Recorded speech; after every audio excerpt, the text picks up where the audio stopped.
1 अक्टूबर 2024 ये वो तारीख थी जब इजरायली सेना हिजबुल्लाह पर हमला करते हुए लेबनान में जा घुसी थी और देखते ही देखते लेबनान के अलग अलग इलाकों में इजरायली सेना और एयरफोर्स ने हमले शुरू कर दिए थे।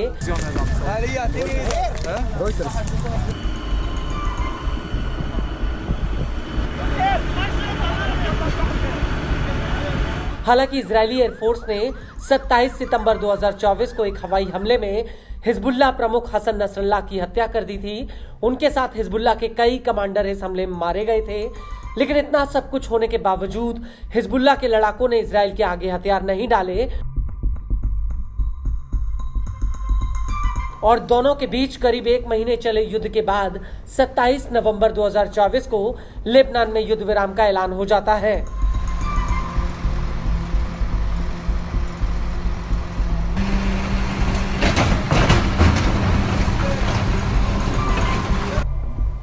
लेकिन तब से लेकर अब तक हिजबुल्लाह ने एक बात साफ कर दी है कि वो किसी भी हालत में इजराइल के आगे हथियार नहीं डालेगा। दरअसल हसन नसरल्लाह के बाद शेख कासिम ने हिजबुल्लाह की कमान संभाल ली है और अब इजराइल को लेकर कासिम ने एक ऐसा ऐलान किया है जो इजराइल के लिए फिर से एक बहुत बड़ी मुश्किल खड़ी कर सकता है।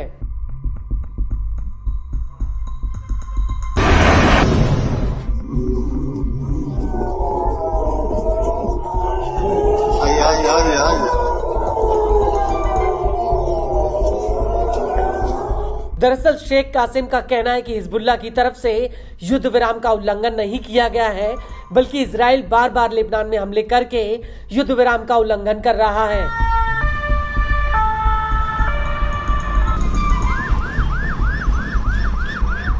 हिजबुल्लाह प्रमुख ने आगे कहा कि अगर इजराइल ने फिर से हिजबुल्लाह पर हमले की जरूरत की तो हमारी मिसाइलें इजराइल में तबाही मचाने के लिए तैयार हैं। हिजबुल्लाह प्रमुख ने अपने इसी बयान में आगे कहा कि इजराइल किसी भुलावे में ना रहे। जो सुरक्षा उसने 8 महीने में तैयार की है वो हमारे लड़ाकों के हमलों में 1 घंटे के भीतर धराशायी हो जाएगी।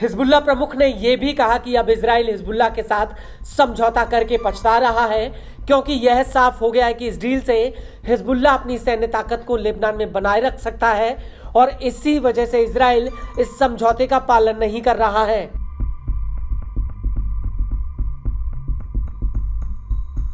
और सीरिया में जो कुछ हुआ उसने इजराइल के कदमों को गंभीर रूप से प्रभावित किया है, जिससे उसे इस समझौते को लेकर पछतावा हो रहा है।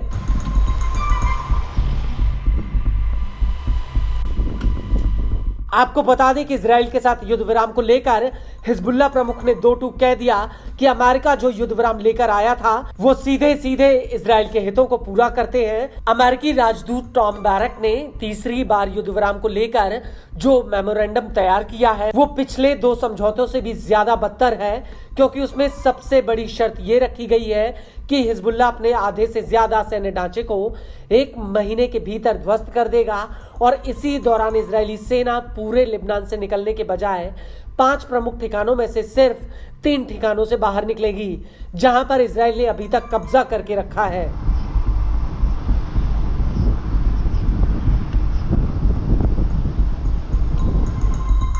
और अमेरिका का ये समझौता इजराइल को खुली छूट देता है। अमेरिका चाहता है कि लेबनान की सैन्य ताकत पूरी तरह से तबाह हो जाए। अमेरिका लेबनानी सेना को वो हथियार हासिल करने से रोकने में लगा हुआ है जो इजराइल को नुकसान पहुंचा सकते हैं।